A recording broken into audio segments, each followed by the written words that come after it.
Welcome to the global economy. The world's economy is a vast and interconnected web. One way countries navigate this complex system is through economic zones. Think of economic zones as special areas within a country where the usual rules get a makeover. Governments create these zones to attract investment, boost trade, and give their economy a nudge. These zones come in various shapes and sizes, each with its own set of rules. We'll focus on two of the biggest players, special economic zones, SEZs, and free trade areas, FTAs. So buckle up as we delve into the world of economic zones and why they matter in today's globalized world.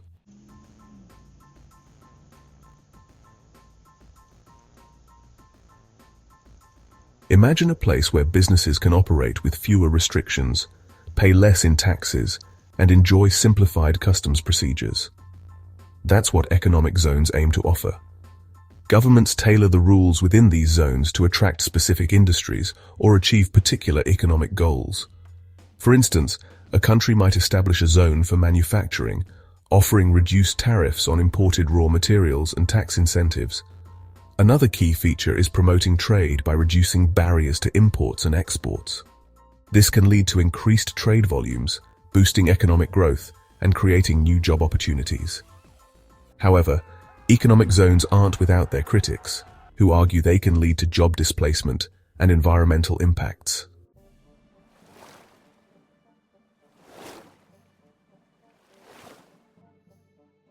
Let's meet the main players in the world of economic zones, SEZs and FTAs. First up, special economic zones, SEZs, self-contained economic powerhouses, typically near ports or transportation hubs. They offer incentives like tax breaks, streamlined regulations, and access to skilled labor.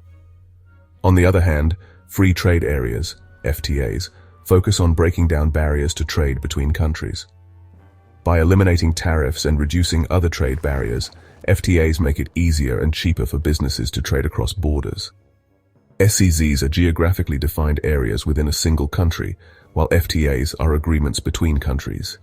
Understanding these differences is key to appreciating their unique roles in the global economy.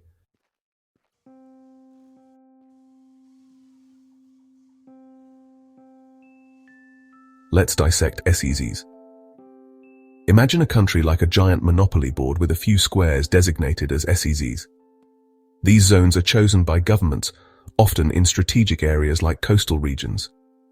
The beauty of SEZs lies in their targeted approach, tailoring regulations, tax breaks, and infrastructure to attract specific industries.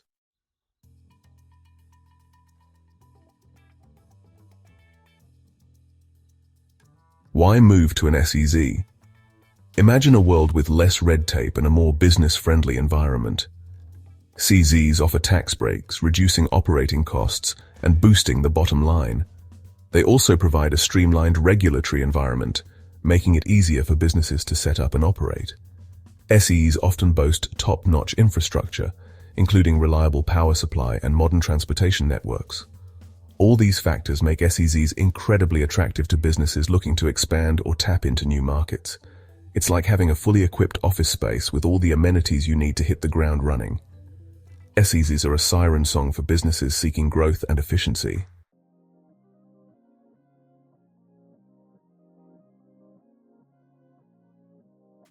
Let's visit some real-life examples of SEZs in action. First stop, China, the heavyweight champion of SEZs, transforming regions like Shenzhen into manufacturing hubs. Next, Dubai, a shining example of how SEZs can diversify an economy beyond oil. From Singapore to Mexico, countries worldwide are embracing SEZs for economic development. Each zone is tailored to the specific needs and aspirations of its host country.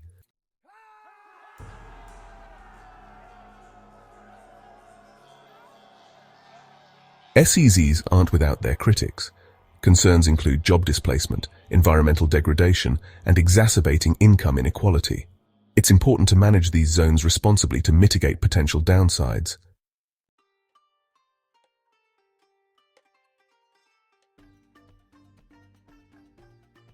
Let's shift gears to free trade areas, FTAs. FTAs are like exclusive clubs for nations that love to trade, reducing barriers like tariffs and quotas. The main goal is to create a more predictable and transparent trading environment. This allows goods and services to flow more freely between countries. FTAs make international trade smoother and more efficient.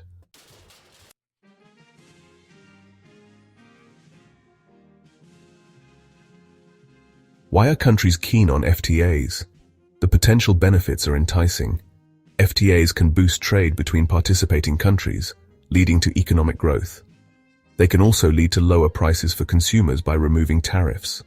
FTAs foster greater competition, benefiting consumers with higher quality products and competitive prices. They can strengthen political ties between countries, fostering cooperation and understanding. FTAs are like a buy one get one free sale at your favorite store. They offer a buffet of potential benefits, from economic growth to political cooperation.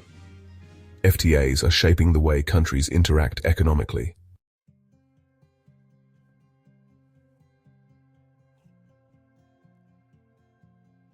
Let's look at some real-world examples of FTAs. NAFTA, signed by Canada, Mexico, and the US, eliminated most tariffs on trade between the three countries. The European Union, EU, evolved from a simple free trade agreement into a deep economic and political union. Developing countries are also pursuing FTAs, like ASEAN's free trade area among its 10 member states.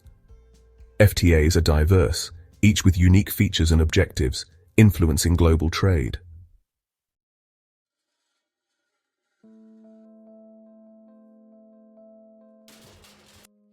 While FTAs offer many benefits, they have potential downsides.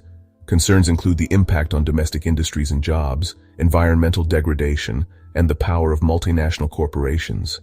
Increased trade can lead to more transportation and production, contributing to pollution. FTAs can be complex and time-consuming to negotiate, balancing different countries' interests. It's important to navigate these potential downsides responsibly.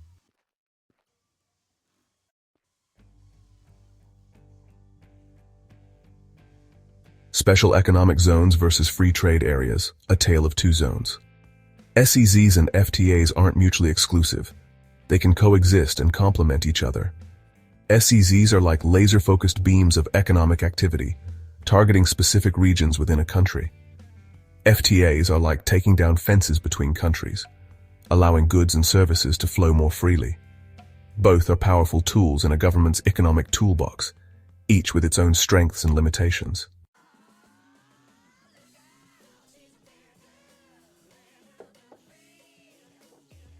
Section 2. Scope and Scale, from Localized Zones to International Agreements. One of the most obvious differences between special economic zones and free trade areas lies in their scope and scale. Special economic zones are geographically defined areas within a single country, often covering a relatively small area. Think of them as economic islands, offering a haven for businesses within a larger national economy. Free trade areas, on the other hand, are agreements between two or more countries, potentially encompassing vast geographical regions and diverse economies. Imagine a bridge connecting multiple islands, facilitating trade and economic integration on a much larger scale. This difference in scale has significant implications for their impact and implementation. Special economic zones tend to have a more localized impact, focusing on attracting investment and creating jobs in a specific region. Free trade areas, on the other hand, can have broader economic implications, affecting trade flows, investment patterns, and even political relations between countries. Think of it this way: building a new factory in a special economic zone is like adding a new restaurant to a neighborhood. It can create jobs and boost the local economy. Signing a free trade agreement is like building a new highway connecting multiple cities. It can facilitate trade, tourism, and economic integration on a much larger scale.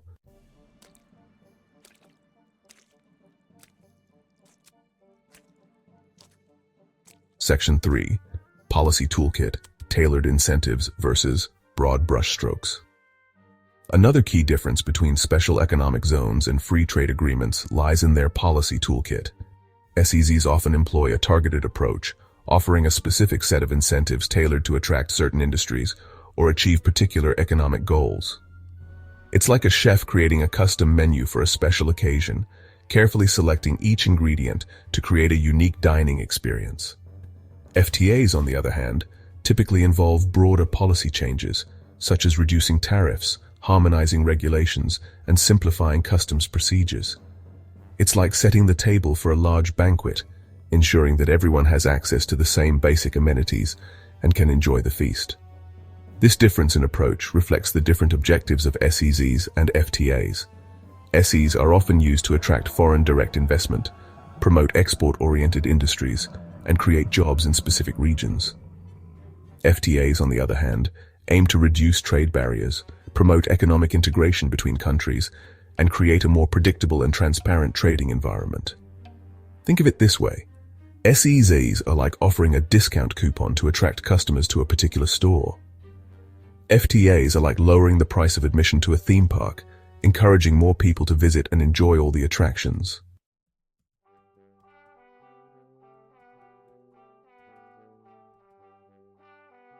Section 4. Implementation and governance, managing the zone. Now let's talk about the nitty-gritty of implementation and governance. SEZs often require significant investment in infrastructure, such as roads, ports, and power plants. They also need effective management structures to ensure smooth operation and attract businesses. It's like building a new city within a country, requiring careful planning, coordination, and ongoing maintenance. FTAs, on the other hand, rely on the cooperation and coordination of multiple countries. They often involve lengthy negotiations to hammer out the details of the agreement and establish mechanisms for dispute resolution. It's like organizing a group trip with friends. It requires communication, compromise, and a shared understanding of the destination and itinerary. The effectiveness of both SEZs and FTAs depends heavily on good governance, transparency, and the rule of law. Without these essential ingredients, even the most well-intentioned economic zones can become breeding grounds for corruption, inefficiency, and social unrest. It's like building a house on a shaky foundation. No matter how beautiful the facade, it won't stand the test of time without a solid base.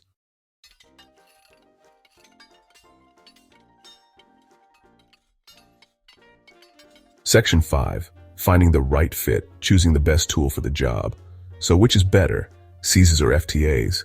The answer, my friends, is not so simple. It's like asking whether a hammer is better than a screwdriver. It all depends on the job you're trying to do. SEZs can be a powerful tool for countries looking to attract foreign investment, promote specific industries, and create jobs in lagging regions. They offer a targeted approach, allowing governments to tailor incentives and regulations to meet specific economic objectives. FTAs, on the other hand, are essential for promoting international trade, reducing trade barriers, and fostering economic integration between countries. They create a more predictable and transparent trading environment, benefiting businesses and consumers alike.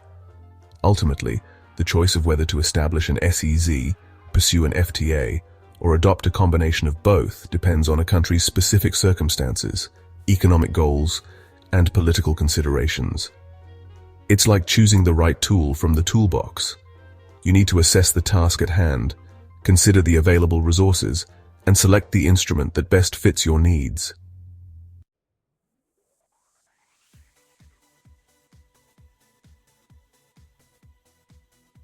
Alright folks, enough with the theory.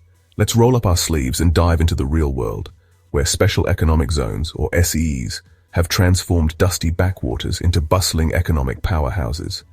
These are the stories of ambition, innovation, and the audacity to dream big in the global marketplace. Imagine a map of the world dotted with these economic bright spots, each a testament to the transformative power of focused investment, strategic planning, and a little bit of that can-do spirit. From the skyscrapers of Shanghai to the bustling ports of Dubai, SEZs have become synonymous with economic dynamism and rapid growth. We're talking about places where factories hum with activity, ships laden with goods sail across the horizon, and entrepreneurs rub shoulders with investors, all drawn by the promise of a more business-friendly environment and the opportunity to tap into global markets. So, buckle up as we embark on a whirlwind tour of some of the most successful SEZs, where economic dreams take flight and the impossible seems well within reach.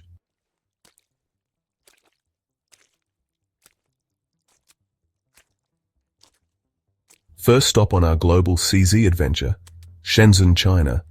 The the city that single-handedly redefined the meaning of economic miracle. Back in the late 1970s, Shenzhen was a sleepy fishing village with a population of just 30,000. Fast forward to today, and it's a sprawling metropolis of over 12 million people, a global hub for technology, manufacturing, and innovation. What sparked this remarkable transformation? You guessed it, the magic of an SEZ. In 1980, Shenzhen was designated as China's first special economic zone, a bold experiment in economic liberalization. The Chinese government offered incentives to attract foreign investment, including tax breaks and streamlined regulations. Companies flocked to Shenzhen, drawn by lower costs and a business-friendly environment. Factories sprang up, and Shenzhen transformed into a manufacturing powerhouse. Over the years, Shenzhen has evolved into a global hub for technology and innovation. Home to giants like Huawei and Tencent, Shenzhen's success is a testament to vision and hard work.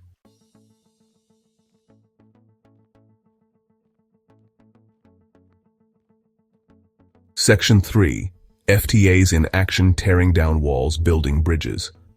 Now, let's shift gears from the concentrated power of SEZs to the broader canvas of international trade, where free trade agreements, FTAs, are weaving a complex web of economic interdependence, connecting countries and markets in ways that were once unimaginable.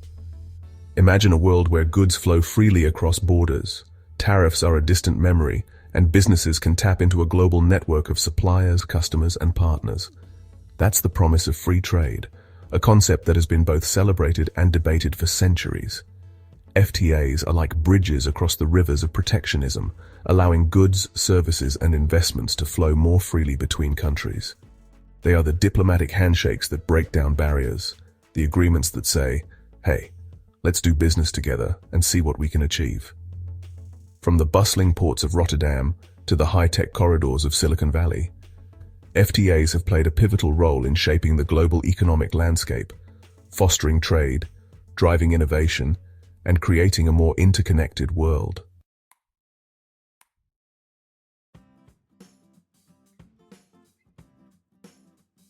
Section 4. NAFTA, a free trade trio with a complicated legacy. NAFTA, established in 1994, linked the economies of Canada, Mexico, and the United States. It created a vast free trade zone from Canada's tundra to Mexico's beaches. NAFTA was a bold experiment in regional economic integration. Its impact has been significant, boosting trade and investment. It created jobs, lowered prices, and strengthened economic ties. The auto industry became highly integrated across North America. However, NAFTA faced criticism for job losses and wage declines. The debate over NAFTA's legacy remains complex. In 2018, NAFTA was replaced by the USMCA, addressing labor and environmental concerns.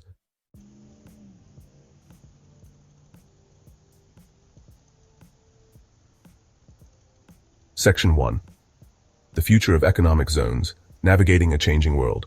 So there you have it, folks, the wild, wacky, and undeniably impactful world of economic zones. We've journeyed from the bustling factories of Shenzhen to the heart of international trade deals. And one thing's clear, these zones are more than just lines on a map. They represent a fundamental shift in how we think about borders, business, and the global economy. But let's be real.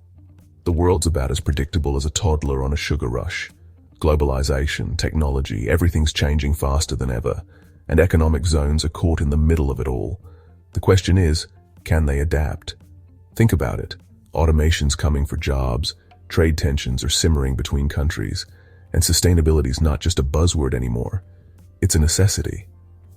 Economic zones can't just be about attracting investment at any cost. They've got to up their game. Imagine SEZs evolving into hubs of green technology, attracting companies leading the charge in renewable energy and sustainable practices. Picture FTAs not just eliminating tariffs, but also promoting fair labor practices and environmental protections.